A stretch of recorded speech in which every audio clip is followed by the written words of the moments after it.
Hari ini kita akan secara khusus itu membicarakan tentang satu klausa atau satu kalimat di dalam Apostles' Creed yang berbunyi yang menderita sengsara di bawah pemerintahan Pontius Pilatus. And today, especially, we will ponder upon the phrase, he suffered under Pontius Pilate. Jadi saya betul-betul bergumul satu minggu ini gimana caranya khotbah Pontius Pilatus untuk Bapak Ibu dan Saudara sekalian. So this week, I have truly meditated upon how I can talk about Pontius Pilate to you all. Nah, tapi sebelum saya mulai Bapak Ibu dan Saudara sekalian, saya ingin mengingatkan bahwa apa yang kita bahas di dalam minggu-minggu ini itu merupakan prinsip-prinsip yang sangat penting di dalam iman Kristen. I want to remind you that the things we are discussing in these past few weeks are principles that are very important to the Christian faith.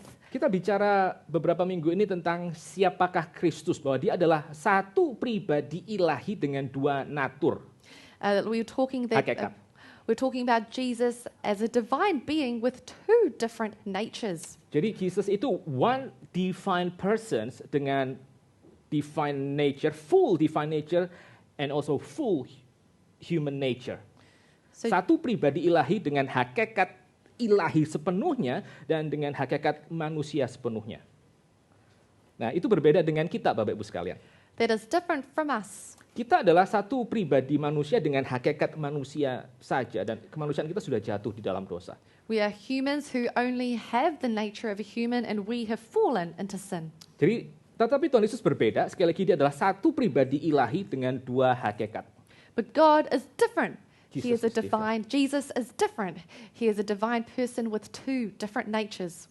Dan dua hakikat ini itu pada waktu mereka disatukan di dalam pribadi Tuhan Yesus, mereka tidak bercampur menjadi satu hakikat yang baru. And these two natures, when they combine in Jesus, don't combine into a new nature, Tetapi mereka juga tidak akhirnya berubah di dalam diri masing-masing. and they also don't change in and of themselves. Satu kali saya pernah mendengar ada satu biasa kalau di dalam gereja-gereja tertentu itu satu minggu mereka ada rapat hamba Tuhan dengan staf, lalu biasa ada kayak persekutuan antara mereka. So in some churches they have staff meetings and there are devotions between them. Lalu mereka keluar dengan pertanyaan seperti ini.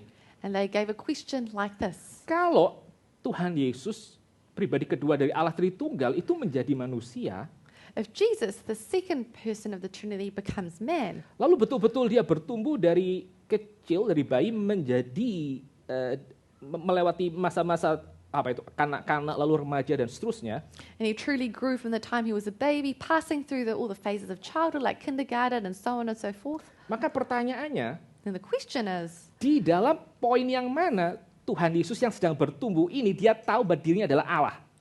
at what point of this growth does Jesus realize that he is God?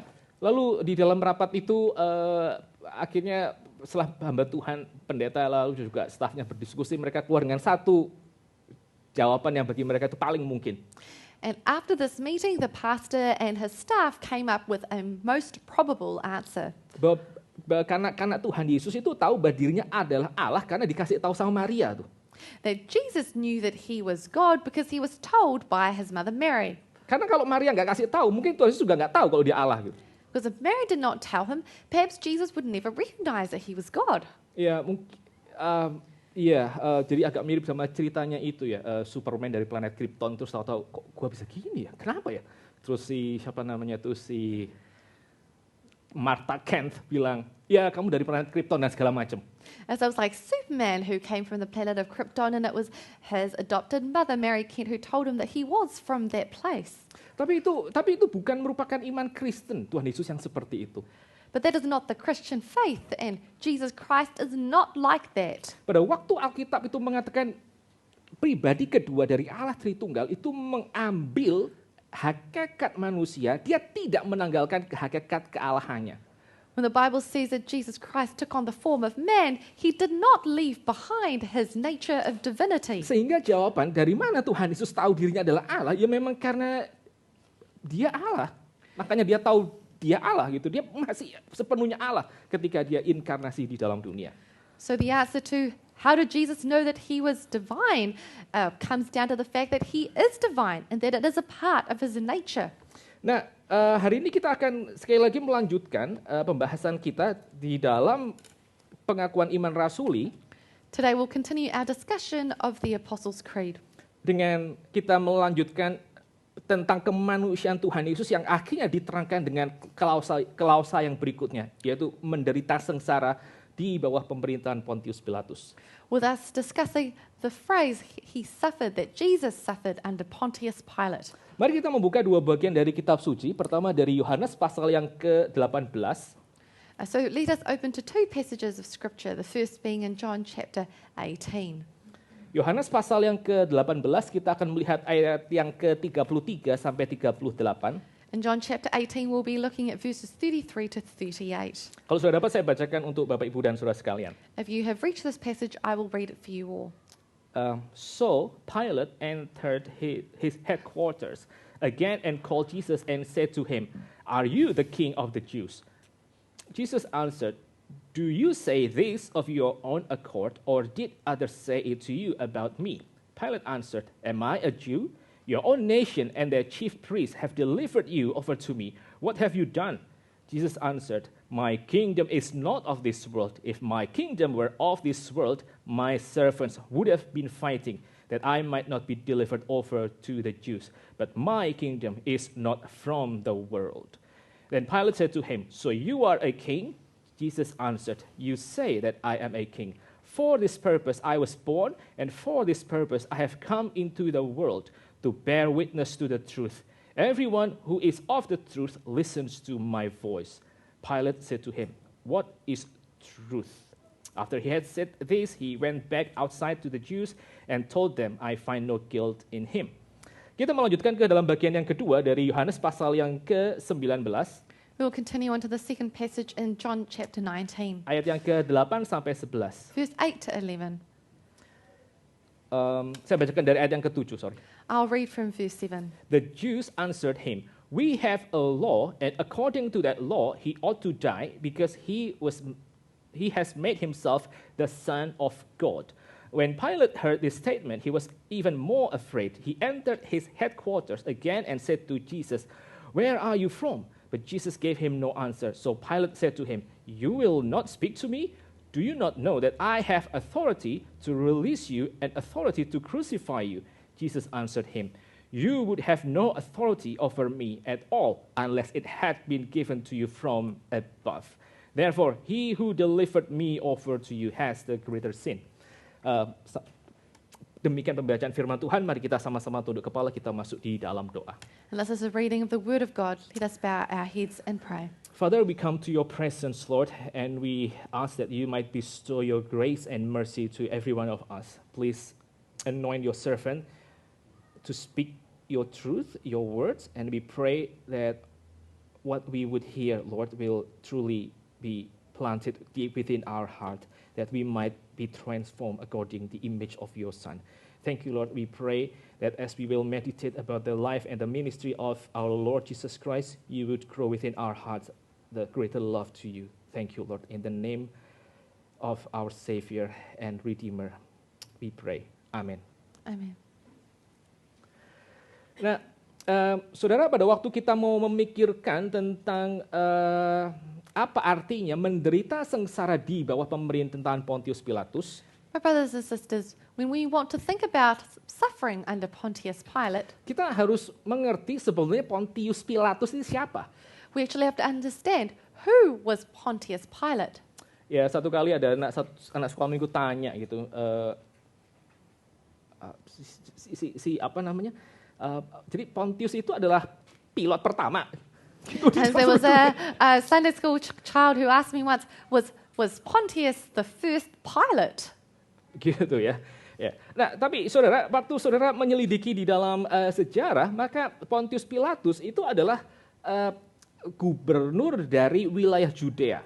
When you look into history, Pontius Pilate was the governor of Judea. Jadi dia secara khusus diutus oleh kaisar yang hari itu bertahta, yaitu Kaisar Tiberius, untuk mewakili seluruh kerajaan Romawi mengamankan wilayah Judea.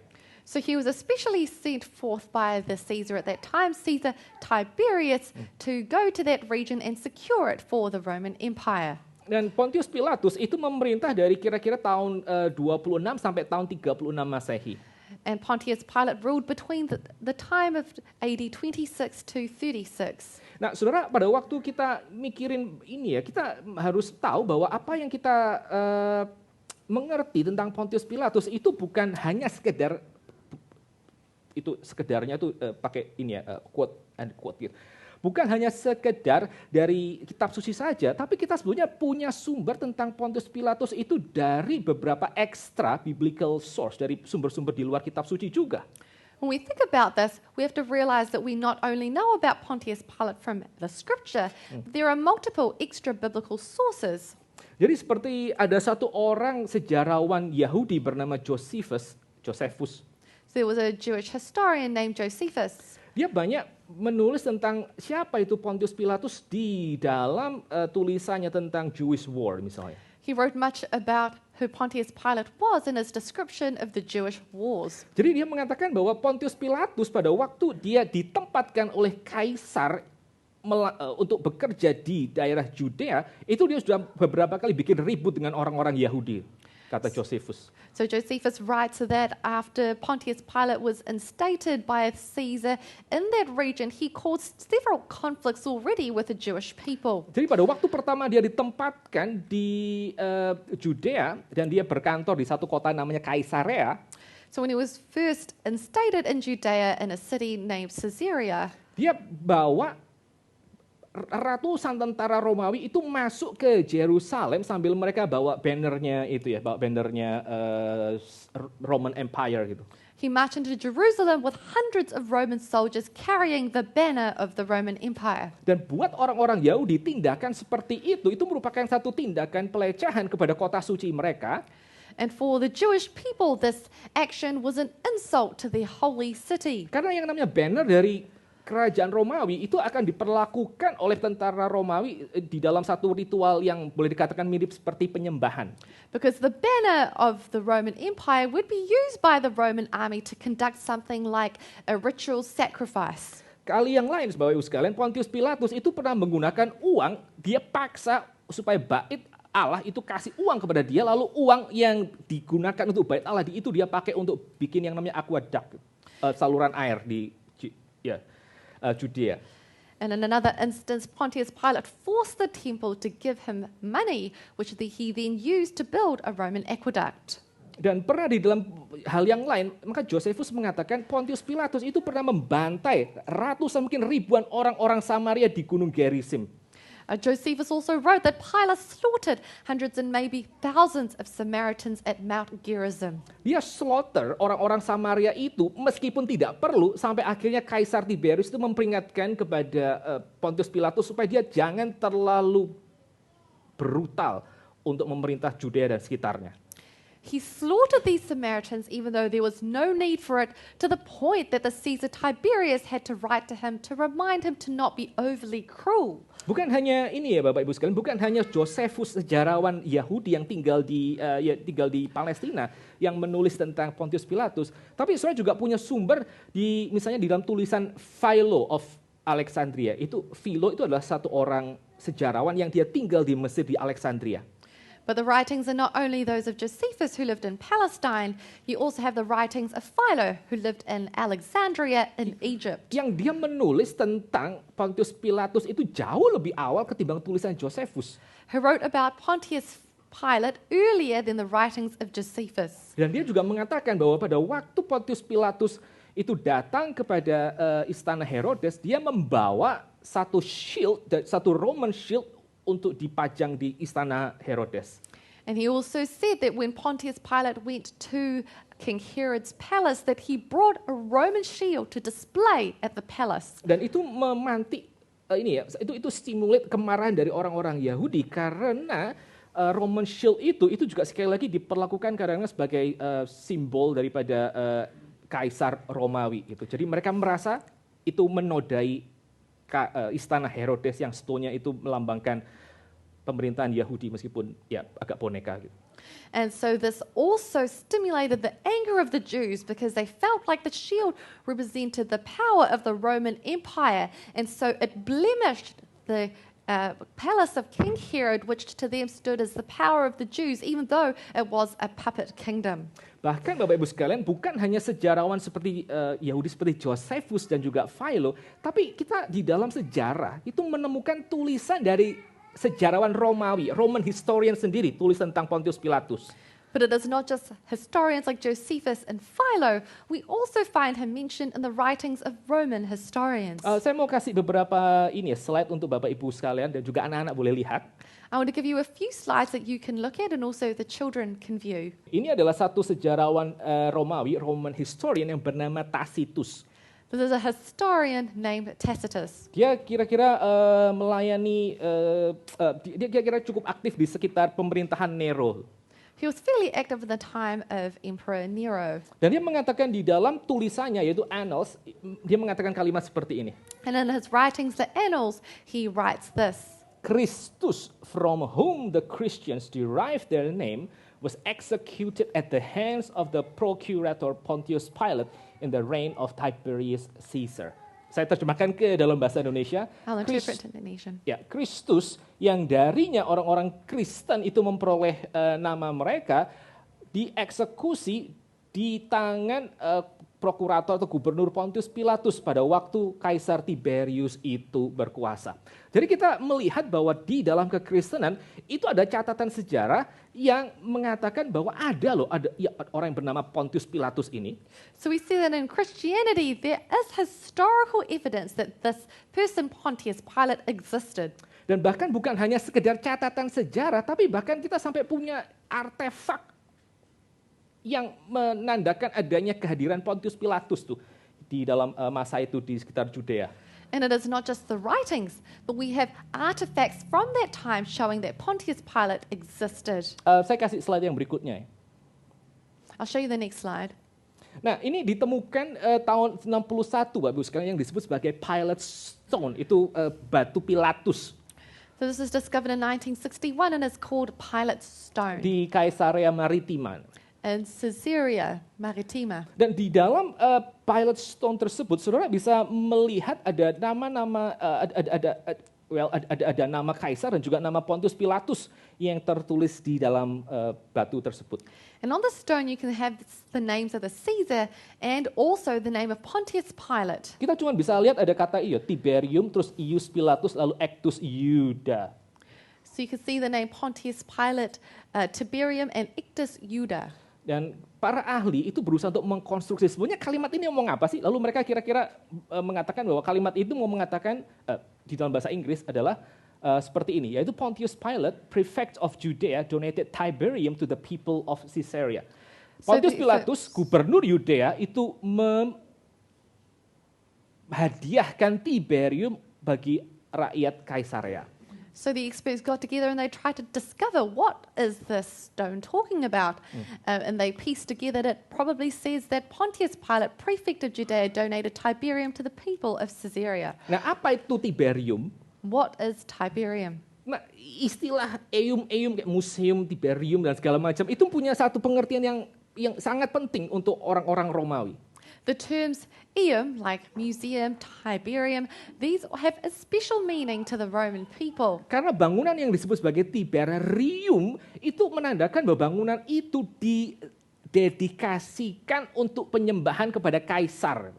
Because buildings like the Tiberium are buildings that were dedicated to the worship of Caesar. Jadi akhiran kata eum itu menunjukkan di dalam pikiran orang Romawi bahwa bangunan itu bukan sekedar bangunan biasa, tapi ini buat untuk kayak semacam penyembahan kepada kaisar Romawi yang mereka anggap sebagai anak Allah.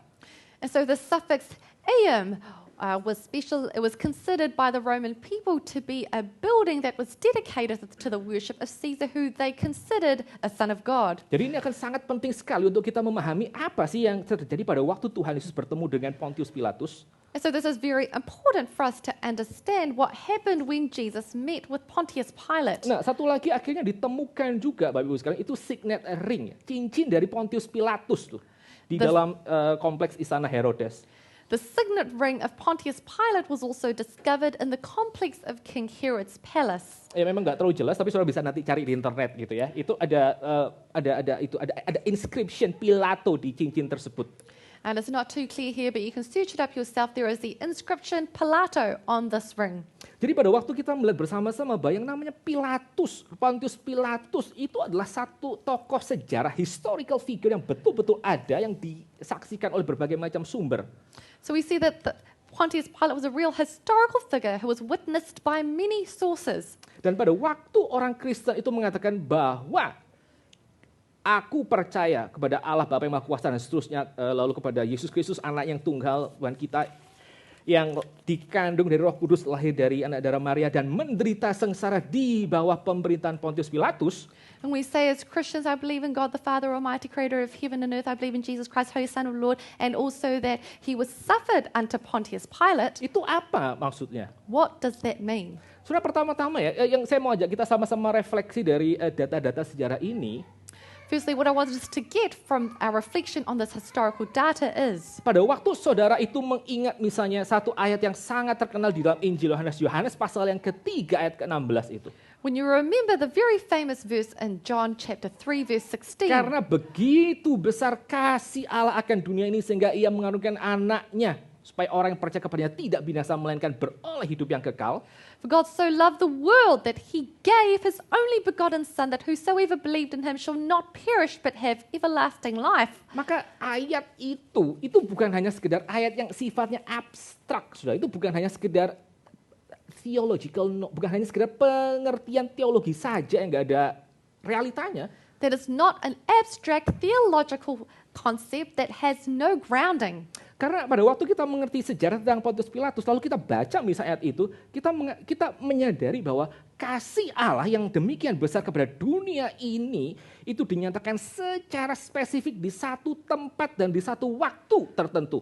Because when we see that Pontius Pilate is a historical figure, when we read this verse, we see that the love of God was revealed to us in history at a specific time and way. Yaitu 2000 tahun lalu di Palestina ketika Pontius Pilatus dan juga Kaisar Tiberius itu berkuasa. That is 2,000 years ago where there was Caesar Tiberius and Pontius Pilate. Jadi kalau ruling. kita mau tanya di mana kasih Allah itu dinyatakan, itu di tempat yang itu tuh, di waktu yang itu dinyatakan yang kasih Allah yang sedemikian besar kepada dunia yang berdosa ini. So when we say where was the love of God revealed, it was there at this place that God's great love was shown to us. Nah, kita sebagai orang Kristen, kalau kita tidak mengerti prinsip seperti ini, Bapak Ibu sekalian, itu kita akan bisa sangat diombang-ambingkan oleh banyak peristiwa dalam kehidupan kita. We as Christians, if we do not have this belief, we will be very easily swayed in this life. Karena kalau saudara itu menyandarkan apa? Kalau saudara itu menyandarkan seberapa Allah mengasihi saudara dari kejadian hari demi hari yang saudara itu alami. Because if you think of, for God so loved me because of my day-to-day experiences, Maka saudara itu bisa akan sangat kebingungan untuk mengerti sebetulnya Allah itu mengasihi saudara atau tidak. it'll be very difficult for you to see whether God truly loves you or not. Kadang-kadang saudara punya good days, hari yang baik di mana tahu-tahu semuanya lancar. Sometimes you have good days when everything is smooth. Tapi saudara juga akan menemukan hari-hari di mana di tengah kelancaran itu misalnya, saudara tahu-tahu dapat kayak bad news gitu. But sometimes in the midst of everything going well, you will have bad news. Misalnya tempat saudara ditutup, tempat saudara bekerja itu akhirnya ditutup misalnya, atau harga beras naik misalnya, saudara menjadi kesulitan. For example, the place that you're working at shuts down or the price of rice goes up. Atau saudara menerima berita yang sangat mengkagetkan dari dokter misalnya, saudara sudah kena cancer stadium 1, 2, 3, 4. Or for example, you receive shocking news from the doctor that you have cancer stage 1, 2, 3 or 4. Jadi pada waktu orang Kristen itu tentu saja ya, dengan goodwill itu mengatakan, aduh saya bersyukur loh Tuhan demikian baik karena dia sudah memberikan saya ini dan ini dalam kehidupan saya. So when Christians in very good will say that, oh yes, God has been so good to me. He has given me this or that in my life. Itu betul dan itu adalah satu kesalehan untuk mengingat semua pemberian itu. It is true and it is a godly thing to remember those things. Tapi adalah satu hal yang terlalu berlebihan kalau saudara itu menyandarkan konsep saudara, kepercayaan saudara tentang kasih Allah hanya kepada hal-hal yang saudara itu terima di dalam dunia ini. But you are missing something if you only see the love of God through the things that you receive in this life. Karena apa? Karena saudara akan sekali lagi melihat bahwa apa yang Tuhan berikan pada hari ini itu mungkin satu kali akan Tuhan itu ambil kembali. Why? Because the things that God gives you today might be something that He takes away from you tomorrow. Atau kalau saudara yang misalnya di dalam kehidupan pernikahan gitu ya. Or perhaps you are married. Mungkin kadang-kadang setelah saudara menikah beberapa lama, Perhaps you've been married for however long. mungkin saudara akan mengalami masa-masa di mana akhirnya misalnya kayak pasangan saudara tuh tanya kepada saudara. Maybe you will have times where your partner asks you. Ini bukan pengalaman pribadi ya, bukan pengalaman pribadi. Gitu. This is not my personal Misalnya experience. ini ya, kalau dalam ya drama gitu lah misalnya. Itu kadang-kadang bisa salah satu orang tanya, kamu nih sebelumnya masih sayang nggak sih sama aku? Gitu. But you know, in a drama, you might hear someone say, "Do you still really love me?" Terus yang ditanya kan bingung ya, like, am I doing something wrong? And you feel confused. Oh, am I doing something wrong? Terus misalnya yang satu lagi ngomong, iya, soalnya kamu tuh udah nggak pernah ngomong I love you kepadaku misalnya gitu. Or the other person might say, "Oh, you never say I love you to me Terus yang satu anymore." bilang, oh penting ya ngomong I love you tiap hari gitu misalnya. And I said, "Oh, maybe it is important for us to say I love you Atau every day." kalau misalnya saudara itu misalnya di dalam pernikahan misalnya, lalu mendadak salah satu itu lupa hari pernikahan saudara. Gitu. Or perhaps you are married and you forget your wedding anniversary. Mungkin hal kecil tapi lumayan bisa mengganggu hari itu misalnya gitu. Maybe- Beneran lupa kamu gitu. Maybe it is a small deal, but it might be able to disturb that day you forgot. Nah, itu just like saya bisa bayangkan ya di dalam kehidupan kita bahkan ketika kita tuh ada di dalam satu komitmen dengan orang lain misalnya di dalam pernikahan, So you can imagine in our lives when we are in a committed relationship with someone else. itu persepsi kita tentang seberapa orang itu masih care dengan relasi ini itu bisa berubah-ubah. Our perception of whether this person cares about this relationship anymore can change. Jadi apalagi pada waktu kita tuh mau menerka sebenarnya seberapa Allah itu mengasihi kita, So all the more when we are trying to understand how much God loves us, kita perlu satu kita perlu satu patokan yang pasti itu di mana cinta Allah itu dinyatakan dan hanya dengan patokan itu maka kita bisa mengukur semua hal yang terjadi dalam kehidupan kita. we need to have a solid benchmark by which we can say that this is God's love for us, and everything in our life has to measure up to that. Kalau pakai bahasanya Lord of the Rings, If using the language in the Lord of the Rings, one event to rule them all. Gitu. Satu peristiwa yang bisa menyapu bersih semua kejadian-kejadian yang kita akan alami dalam hidup kita. Tunggu, siapa yang terjemahin? one event to rule them all. You- Iya, yeah? sure. Ya. Jadi itu kita perlu bagian itu, saudara. Karena di tengah dunia berubah, kita perlu ada satu event yang event itu akhirnya bisa mendikte seluruh event-event yang lebih kecil dalam hidup kita.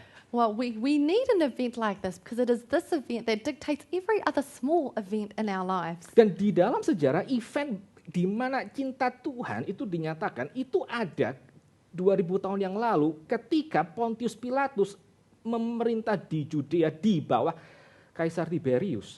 And in history, the love of God was revealed 2,000 years ago at the time when the Caesar Tiberius and Pontius Pilate was ruling. Nah, kalau saudara itu punya pendirian yang teguh ya, satu iman yang betul-betul terpancang di dalam sejarah peristiwa itu, maka saudara tidak akan terlalu tergoncang misalnya ketika ada tragedi menimpa kehidupan saudara.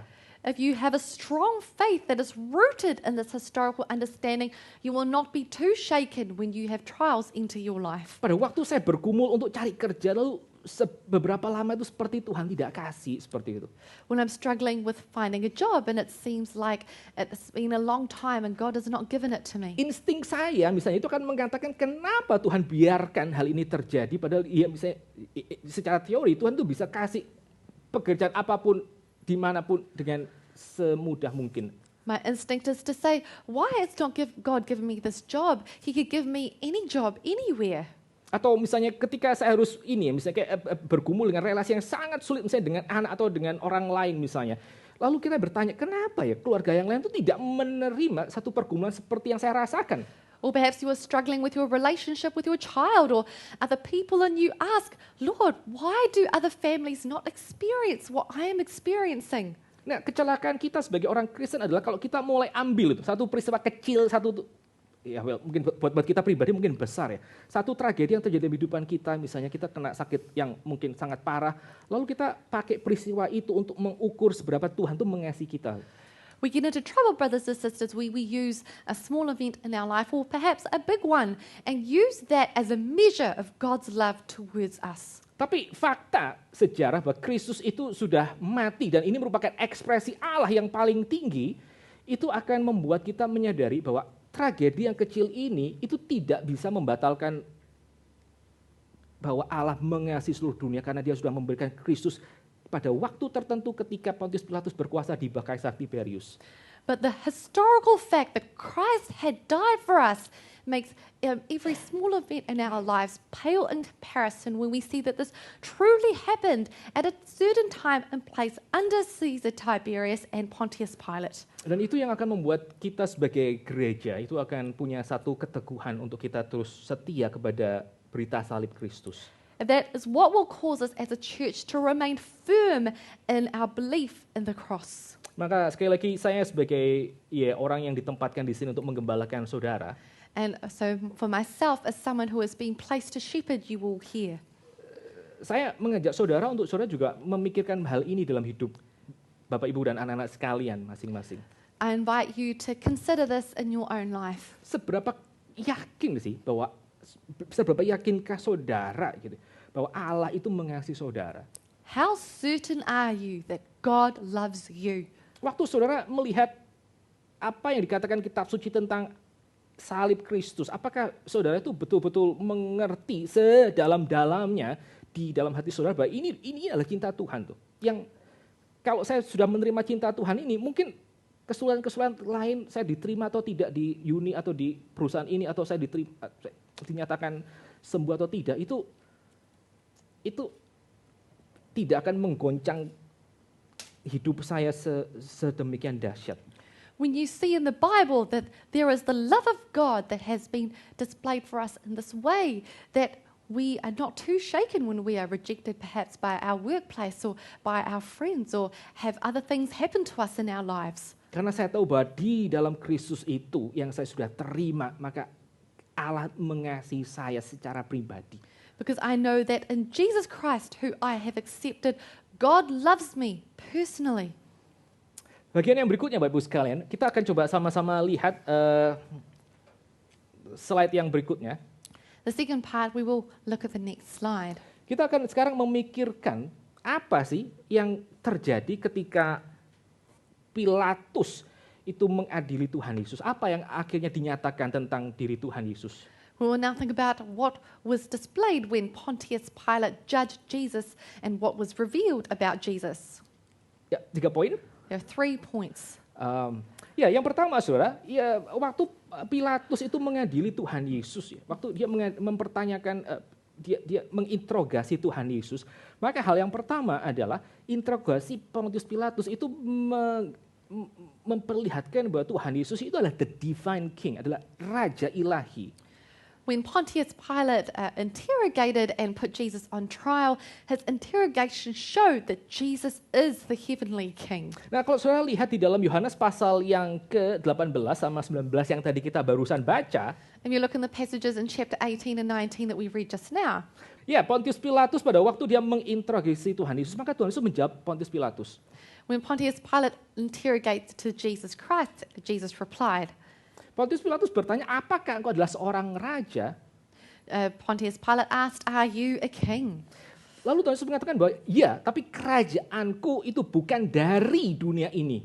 And Jesus says, yes, but my kingdom is not of this world. Bahkan Tuhan Yesus sekarang mengatakan kepada Pontius Pilatus bahwa kalau Pontius Pilatus itu bisa akhirnya mengambil satu keputusan legal atas diri Tuhan Yesus, itu karena diberikan dari atas, from above, itu diberikan kepada Pontius Pilatus. And Jesus even said to Pontius Pilate that if he made a decision about what would happen with Jesus, this decision itself was given to him by authority from heaven. Dan itu berarti Bapak Ibu sekalian bahwa Pontius Pilatus dan semua kekaisaran Romawi yang dia sedang wakili, And so Pontius Pilate and the Roman Caesar who he was representing itu digambarkan hanya sebagai kerajaan yang berasal dari bawah ini loh. are illustrated as the kingdom that came from earth. Sementara Tuhan Yesus itu punya kingdom yang di atas tuh, from above, itu kingdomnya Tuhan Yesus. In the meantime, Jesus Christ has his kingdom that is from above. Apalagi pada waktu Pontius Pilatus di dalam interogasinya itu mendengar bagaimana orang-orang Yahudi mengatakan bahwa Tuhan Yesus mengklaim dirinya sebagai the Son of God. Especially during his interrogation, Pontius Pilate heard that the Jewish people had claimed Jesus said that he is the Son of God. Nah, saudara, untuk orang Romawi yang namanya Kaisar Tiberius itu bagi mereka itu adalah the Son of God. For the Romans, Caesar Tiberius was the Son of God. Jadi pada waktu hari itu akhirnya Pontius Pilatus mendengar perkataan Tuhan Yesus dan Pontius Pilatus mengerti bahwa menurut orang-orang Yahudi Yesus itu mengklaim diri sebagai the Son of God, sebagai anak Allah. So that day when the Jewish people heard that Jesus was claiming that he is the Son of God, Pontius Pilate heard that he claimed he is the Son of God. Pontius Pilatus itu akhirnya mengerti, paling nggak dia punya satu glimpse of understanding, satu pengertian yang mungkin masih sangat samar-samar bahwa yang dia hadapi itu adalah the divine king, itu adalah raja ilahi. He then had a glimpse of understanding that he is looking at the divine king. Yang kerajaannya itu berasal dari atas, bukan seperti kerajaan Romawi yang berasal dari bawah. Whose kingdom originates from above, not like the Roman Empire which originates from below. Makanya pada waktu Tuhan Yesus itu akan disalibkan, maka Pontius Pilatus itu ngotot untuk kasih satu inscription, satu tulisan yang di atas salib Tuhan Yesus. So when Jesus Christ was crucified, Pontius Pilate insisted that an inscription was placed upon Jesus' cross Yang mengatakan bahwa Jesus of Nazareth, the King of the Jews. that stated Jesus of Nazareth, King of the Jews. Dan Alkitab itu mengatakan bahwa tulisan itu ditulis di dalam bahasa Aram, Latin, dan juga Yunani. And this, the scriptures say that this was written in Aramaic. Aramaic, Latin, and also Hebrew, And also Greek. and also Greek. Yang akhirnya itu bisa dibaca oleh semua orang di seluruh kekaisaran Romawi. And so it could be read by everyone in the Roman Empire. Jadi sekali lagi pada waktu Pontius Pilatus itu menginterogasi Tuhan Yesus tentang siapakah Tuhan Yesus sesungguhnya, So when Pontius Pilate was interrogating Jesus about who he truly was, kita mendapat kayak kesan samar-samar Pontius Pilatus itu mengerti bahwa dia sedang mengadili ini tuh, the divine king yang jauh lebih tinggi daripada kaisar Romawi sekalipun. we see that Pontius Pilate was putting on trial a king that was far beyond the Caesar at the time. Sehingga pada waktu orang-orang Yahudi mengatakan kami tidak mau supaya tulisan itu ditaruh di atas salib Tuhan Yesus, Pontius Pilatus mengatakan tidak, apa yang aku tuliskan tetap akan ditulis demikian. And so when the Jewish people said that, no, we don't want this inscription placed upon Jesus' cross, Pontius Pilate says, what my word is will remain. Lalu hal yang kedua Bapak Ibu sekalian, The second thing. hal yang kedua yang kita bisa lihat bersama-sama di dalam pengadilan Pontius Pilatus, selain Tuhan Yesus itu dinyatakan sebagai Raja Surgawi, Other than Jesus being declared as the heavenly king during his trial with Pontius Pilate, tetapi yang kedua maka Tuhan Yesus itu juga dinyatakan sebagai sebagai pengganti kita ya, pengganti yang tidak berdosa itu, sinless substitute. Jesus was also shown to us as a sinless substitute. Saudara, kalau saudara melihat Injil Lukas, If you look at the book of Luke, maka saudara akan melihat yang namanya Pontius Pilatus itu 3 kali mengatakan, aku sudah mengadili orang ini dan aku tidak menemukan any guilt apapun pada diri Tuhan Yesus. we can see that Pontius Pilate interrogated Jesus 3 times and says that he can find no guilt with this man. Dia mengatakan orang ini blameless. He said that this man is blameless. Dan Tuhan Yesus yang blameless, yang tanpa dosa, tanpa salah, yang sudah diadili oleh Pontius Pilatus, maka akhirnya di dalam pengadilan yang korup tersebut, And so Jesus Christ, who has been interrogated and also put on trial in this corrupt situation, dia akhirnya ditukar dengan satu orang yang bernama Barabas. he was going to be exchanged for someone called Barabbas. Pontius Pilatus kasih satu tawaran kepada orang-orang Yahudi. Sekarang ini menjelang hari Paskah, kita ada satu kebiasaan untuk lepas satu orang kriminal. Sekarang pertanyaannya, kamu mau lepas yang mana? Gitu. Pontius Pilate had a proposal for the Jewish people and is coming up to Passover. And as with a tradition, we are able to release one prisoner. Apakah engkau akan melepas Yesus Kristus, your king itu, rajamu, atau kita akan lepas Barabas, kriminal yang memang dia layak untuk dimatikan?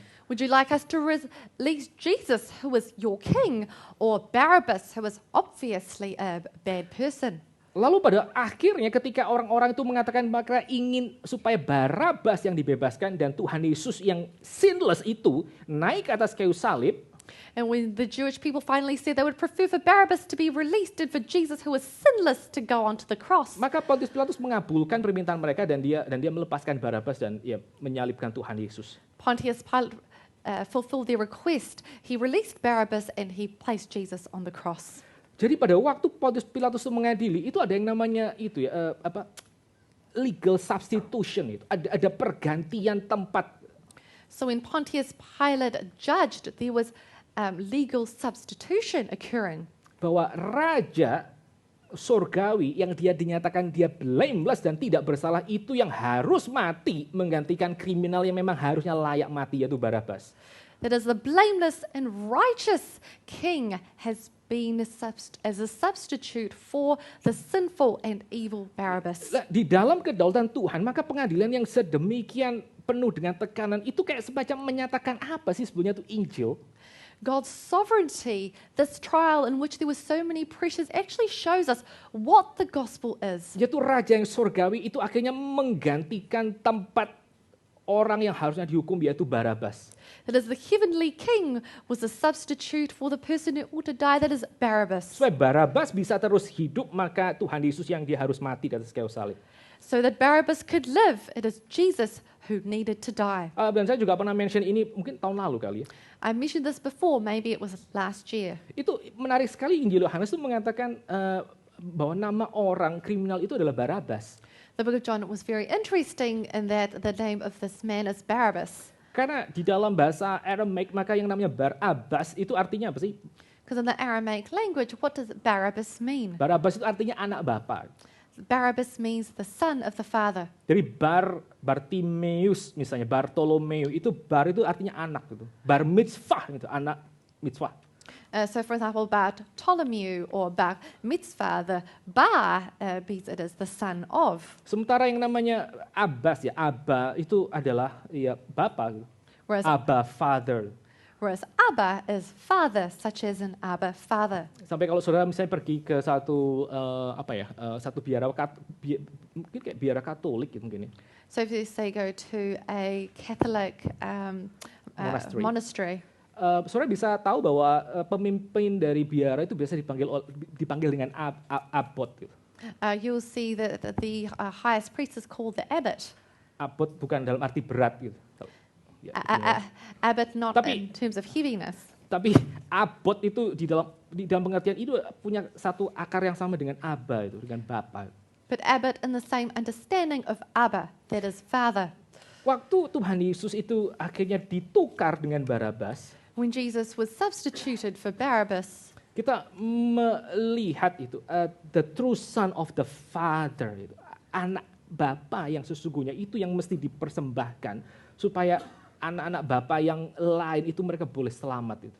we see that the true son of the father had to be sacrificed so that the other sons of God could be free. Jadi betul-betul di dalam anugerah Tuhan, di dalam kedaulatan Tuhan, maka pengadilan Tuhan Yesus itu sekali lagi pelan-pelan menyingkapkan itu apa sih sebetulnya itu Injil kalau kita bisa mengerti dari seluruh kacamata ya perjanjian baru. And so in the sovereignty of God, we can see that this trial reveals to us bit by bit the gospel if we are seeing it through the lens of the New Testament. Dan itu menunjukkan betapa pentingnya kita sebagai orang Kristen itu kita dengan konfident mengatakan, ya aku percaya kepada Yesus Kristus anak Allah yang dia akhirnya dikandung Roh Kudus, lahir dari Maria dan dia menderita sengsara di bawah pemerintahan Pontius Pilatus. Itu berarti banyak hal untuk iman kita. So you see how important it is for us to be able to say that we believe in Jesus Christ, the only Son, our Lord, who was conceived by the power of the Holy Spirit and of the Virgin Mary, and became truly human and was crucified under Pontius Pilate.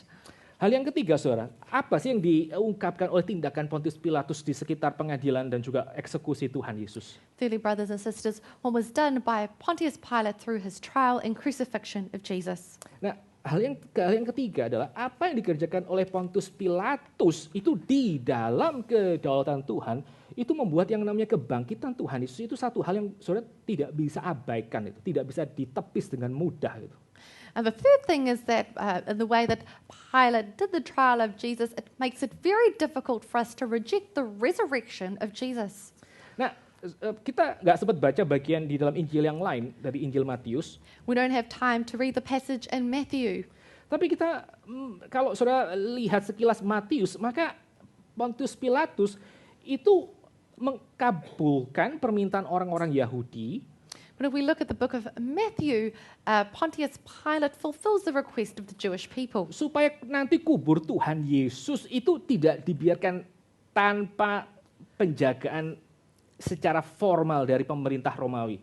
So that the grave of Jesus Christ was not left without the formal guarding from the Roman Empire. Yang dikerjakan Pontius Pilatus itu apa? Dia memberikan seal, itu, Roman seal untuk kubur Tuhan Yesus. What did Pontius Pilate do? He provided a Roman seal on Jesus' tomb. Dan dia memberikan penjaga-penjaganya untuk berkeliling di sekitar kubur Tuhan Yesus. And he gave the soldiers to guard the tomb surroundings. Nah, apa yang dikerjakan oleh Pontius Pilatus ini harus merupakan satu hal yang sangat penting buat iman kita. What was done by Pontius Pilate is very important for our faith. Karena apa? Why? Karena dengan dia meletakkan Roman seal, lalu juga Roman guards di sekitar kubur Tuhan Yesus, Because through him placing the Roman seal and the Roman guards there, maka itu akan sangat menyulitkan kita bisa kemudian percaya teori bahwa murid-murid Tuhan Yesus itu akhirnya mencuri mayat Tuhan Yesus. it makes it very difficult for us to believe the theory that the disciples of Christ stole Jesus' body. Lalu mereka mengatakan, Tuhan Yesus bangkit karena mereka sebelumnya sudah curi mayat itu. And they say that, oh, Jesus is resurrected because they already stole the body before that. Karena apa? Why? Karena Alkitab itu mengatakan mereka semua ketakutan dan untuk mencuri mayat Tuhan Yesus mereka bukan hanya berurusan dengan batu yang sangat besar, mereka juga berurusan dengan assassin itu dengan Kopassusnya Romawi itu jaga kubur Tuhan Yesus. Because the Bible Kopassus what is Kopassus in English ya? Special squad gitu ya. Because the Bible states that they were very afraid, and not only would they have had to deal with this very large dome, but also with the Roman special forces there. Tanpa Pontius Pilatus itu sadari apa yang dia kerjakan untuk memerintahkan orang menjaga kubur Tuhan Yesus yang sudah disegel itu sangat-sangat menyulitkan untuk kita tuh bisa mencerna bagaimana mungkin para murid yang ketakutan itu memutuskan untuk akhirnya mereka berhadapan dengan tentara-tentara Romawi. Without Pontius Pilate realizing it, his decision to allow the guarding of the tomb and the sealing of the tomb makes it very difficult for us to digest that the disciples who were fearful would be able to confront the Roman soldiers. Lalu yang kedua, And secondly, apa yang dikerjakan oleh Pontius Pilatus itu juga menyulitkan teori yang berikutnya yang mengatakan bahwa Tuhan Yesus itu pingsan, dia tidak mati tapi dikira mati lalu dimasukkan ke kubur. what was done by Pontius Pilate also makes it very difficult for us to believe the next theory, which is that Jesus fainted, and he fainted and then he was taken into the tomb. Lalu akhirnya dia pelan-pelan menyingkirkan batu kubur itu dan kemudian pergi menjumpai para murid dan para murid bilang, wow, dia sudah bangkit gitu. And very slowly he removed the stone from the tomb and appeared to his disciples who said, oh my goodness, you have resurrected. Itu ada beberapa kesulitan saudara untuk orang bisa percaya teori seperti itu. Those are some challenges that we face in trying to believe these theories. Tapi katakanlah ini ya, saya nggak akan sebutin satu-satu kesulitannya apa. Tapi so bayangkan ya, kalau Tuhan Yesus itu sudah disesah, sudah di-scourge, dan sudah disiksa sedemikian rupa di atas kayu salib, itu dibungkus dengan sekian kilogram rempah-rempah selama 3 hari dikubur. But I'm not going to mention all of the different objections, but you can imagine that if Jesus had been scourged and he had been tortured and then wrapped in several kilograms worth of spices and herbs. Membayangkan dia keluar dari balutan linen tersebut, lalu akhirnya dia bisa berdiri, lalu menggulingkan batu itu, lalu masih berhadapan dengan tentara special force dari Roman soldiers, itu sangat-sangat sulit untuk bisa dipahami. Imagining him unwrapping himself from all of that linen and then having the strength to roll the stone away and face all of the Roman soldiers, it is truly difficult to believe. Lalu pergi kepada orang-orang yang menjadi muridnya, lalu dengan penuh tubuh yang sangat lemah, lalu dengan penuh luka, dia akhirnya meyakinkan bahwa dia sudah menang atas kematian. And then going to his disciples with such a weakened and injured body, declare that he has overcome death. Jadi sekali lagi, apa yang dikerjakan oleh Pontius Pilatus itu menyulitkan kita untuk bisa menerima teori bahwa para murid mencuri mayat Tuhan Yesus. Juga sulit untuk membayangkan Tuhan Yesus itu ternyata misalnya pingsan, lalu dia dengan tubuh yang sangat lemah, dia mengalahkan semua orang di special force-nya Roman itu. So once again, what Pontius Pilate did makes it very difficult for us to believe the theory of stealing the body of Jesus, and also the theory that Jesus fainted and that in his weak state he had to face all of these Roman soldiers. Tapi juga yang ketiga, yang terakhir adalah apa yang dikerjakan Pontius Pilatus itu juga membantah teori bahwa sebenarnya para murid itu hari Minggu pagi mereka pergi ke kubur yang salah. But thirdly, what Pontius Pilate did also makes the theory unlikely that the disciples went to the wrong tomb. Jadi mereka pikir para murid ini salah itu. Mereka pergi ke kubur yang masih fresh, yang masih baru, yang masih kosong, belum ditempatin. Terus mereka pikir, wow, kubur kosong berarti Tuhan Yesus bangkit. So there's a theory that says that, Jesus' disciples went to the wrong tomb and it was a fresh one, and that's why there was no one in there and they mistakenly thought, wow, Jesus has risen. Apa yang dikerjakan Pontius Pilatus dengan dia menyegel satu kubur itu dengan Roman seal, lalu menjaga dengan tentara Romawi, itu akan sangat-sangat menyulitkan untuk kita mengerti bagaimana mungkin para murid itu gagal mengerti sebenarnya kubur Tuhan Yesus yang mana itu pada waktu mereka hari Minggu pagi menemukan sudah kosong dan batu terguling. And what Pontius Pilate did by sealing the tomb and stealing Roman guards there makes it very unlikely that the disciples went to the wrong tomb on the Sunday morning to find that the stone had been rolled away and the tomb is empty. Saudara, setelah kita melihat semua hal ini sih, apa yang kita bisa refleksikan untuk hidup kita? So when we know all of these things, what can we reflect on for our lives? Pada akhirnya kita melihat bahwa Tuhan Yesus di dalam pengadilan Pontius Pilatus yang meskipun dia terlihat sebagai korban, we see that Jesus in the trial of Pontius Pilate, even though he appears to be the victim, pada akhirnya dia adalah satu-satunya yang mengatur dan mengadili semua orang yang terlibat di dalam penyaliban. he was ultimately in control of the plan and orchestrated every single person who would be involved. Apa yang terjadi di dalam pengadilan Tuhan Yesus itu merupakan satu kekuatan kita sebagai orang Kristen. What happened in the trial of Jesus is true for us as Christians. Bahwa apapun yang kita alami di dalam hidup ini, pada waktu kita menemukan diri kita di dalam Tuhan Yesus, maka seperti kata kitab suci, semuanya bekerja untuk kemuliaan Allah dan untuk kebaikan kita. That whatever we experience in our lives, that if we are in Christ, everything that happens is for our good and for His glory. Alkitab itu tidak menjanjikan bahwa kita sebagai orang Kristen ya, kita akan selalu lancar dan menang di dalam setiap detail kehidupan kita. The Bible does not state that as Christians everything is going to be smooth and that we will win in every area of our lives. Bahkan di dalam bagian ini Tuhan Yesus itu diperlihatkan seperti dia di bawah Pontius Pilatus yang bisa seenaknya mengadili dia. And here we see that Jesus is under Pontius Pilate, who seems as if he could judge him any way he wants. Tapi iman Kristen itu mengatakan bahwa kita bisa ada dalam keadaan yang sangat-sangat lemah dan sangat-sangat teraniaya. The Christian faith says that we can be in a position where we are very weak and we are persecuted.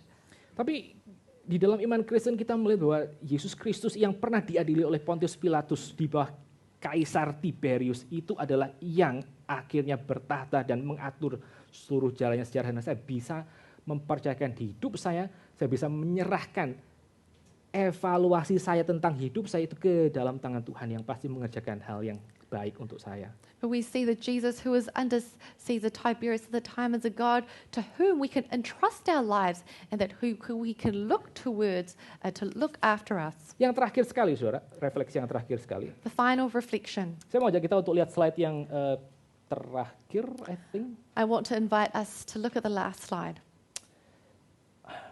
Pada akhirnya, saudara, pada akhirnya tidak ada orang yang bisa bersikap netral kepada Tuhan Yesus. Finally, there is no one who can be neutral towards Christ. Tidak ada orang yang setelah berhadapan dengan Tuhan Yesus, dia bisa lari dengan cuci tangan. There is no one who could run towards Jesus Christ washing their hands. Yang mengatakan, aku tidak ada urusan apa-apa dengan orang ini, hidupku bisa move on begitu saja. Who says that I don't have to have anything to do with Jesus. I can just move on with my life. Pada akhirnya, Pontius Pilatus itu yang diadili di dalam seluruh integrasi tersebut. Apakah dia akan mengikut Tuhan Yesus atau dia mengikut orang lain? Finally, Pontius Pilate was confronted with a question whether he would follow Jesus or that he would follow everyone else. Apa yang terjadi dalam pengadilan Pontius Pilatus itu juga mengingatkan kita bahwa kita sebagai orang yang dibesarkan misalnya untuk anak-anak yang dibesarkan di dalam keluarga Kristen. What happened in this trial with Pontius Pilate also reminds us, especially those of us children who grew up in the Christian home, Bahwa engkau diberikan satu kesempatan untuk engkau itu bisa mengikut Tuhan secara pribadi melalui gereja, keluarga, dan mungkin juga sekolah. that you have been given the opportunity by God to follow him personally through your family, through your church, and in other ways. Tapi pertanyaannya adalah sama seperti yang dialami oleh Pontius Pilatus. But the question is the same as was posed to Pontius Pilate. Apakah saudara sekalian atau juga misalnya anak-anak di sini itu memperlakukan pada akhirnya keputusan saudara kepada Tuhan Yesus itu apakah satu hal yang akan ditentukan oleh culture di mana saudara berada? Do you, and also you children, is your response to Christ going to be determined by the culture that you are in? Ataukah saudara memutuskan untuk akhirnya bisa mengikut dia dan menerima Yesus Kristus sebagai Tuhan dan Juru Selamat setelah saudara sedemikian lama diajar di bawah terang kitab suci? Or will you decide to accept him as your Lord and Savior after having learned about him in the light of Scripture after so long? Pontius Pilatus dia sudah menyelidiki tentang siapakah Tuhan Yesus. Pontius Pilate had investigated who Jesus Christ Dia was. bahkan mungkin sudah ada sedikit pengertian yang sama tentang Yesus Kristus sebagai the divine king, gitu, yang dia blameless. He probably had the understanding that Jesus Christ was the divine king who was blameless. Tapi pada akhirnya yang menentukan sikapnya kepada Tuhan Yesus adalah apa sih? Adalah ya cultural pressure itu. Tekanan orang-orang banyak yang mengatakan Yesus Kristus tidak penting.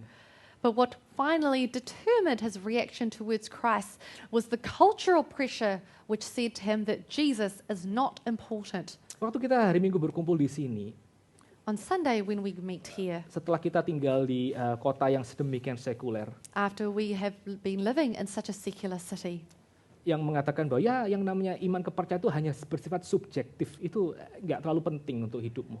it states that faith is subjective, it's not so important for your life. Lalu akhirnya saudara bisa datang ke dalam gereja dan boleh mendengarkan berita Injil dan mencari tahu tentang siapakah Tuhan Yesus. And you are able to come to church and you're able to hear the word and discover more about who Jesus is. Apakah saudara akan mengikuti itu seluruh tekanan daripada secular culture yang mengatakan Yesus Kristus itu tidak penting. Kekristenan itu just begotten, itu just mengganggu. Will you follow all of the pressures of culture which says that, oh, Jesus is not important, you just cast him aside? Pada waktu kita mengerjakan hal itu, maka kita akan mengikuti langkah yang sama dengan Pontius Pilatus. If we do this, we are choosing the same path as Pontius Pilate. Yang akhirnya setelah terekspos dengan siapakah Tuhan Yesus, at some point dia tetap akhirnya mau buang Tuhan Yesus karena pengaruh daripada culture di sekitarnya. That after he was exposed to who Jesus truly was, he still cast Jesus aside because of cultural pressure. Bagi saudara yang juga ragu-ragu, mungkin ya saya sih dengar kayak juga perkumpulan anak sekolah minggu sudah mulai besar, mereka juga mulai bertanya tentang iman Kristen. For those of you who are struggling with doubt, I also hear the questions of the Sunday school children who are getting older and beginning to ask many questions about Jesus. Pengadilan Pontius Pilatus itu juga menyatakan bahwa kekristenan itu tidak takut untuk diuji, untuk di put on trial. Pontius Pilate's trial also shows that the Christian faith is not afraid to be placed on trial. Dan kalau kalian anak-anak di sini, mungkin juga Bapak Ibu dan Saudara sekalian, ada yang ragu-ragu, maka ujilah iman Kristen itu. And if you children here and also all of us here have any doubts about Christianity, we are free to test our faith. Dan seperti yang Tuhan janjikan, barang siapa yang mencari dia akan memberikan dirinya ditemukan. Yalah kiranya itu boleh menjadi kenyataan dalam hidup kita. And as God has promised that he who seeks the Lord will give himself to him. Mari kita sama-sama tunduk kepala, kita masuk di dalam doa. So let us pray today and bow our heads.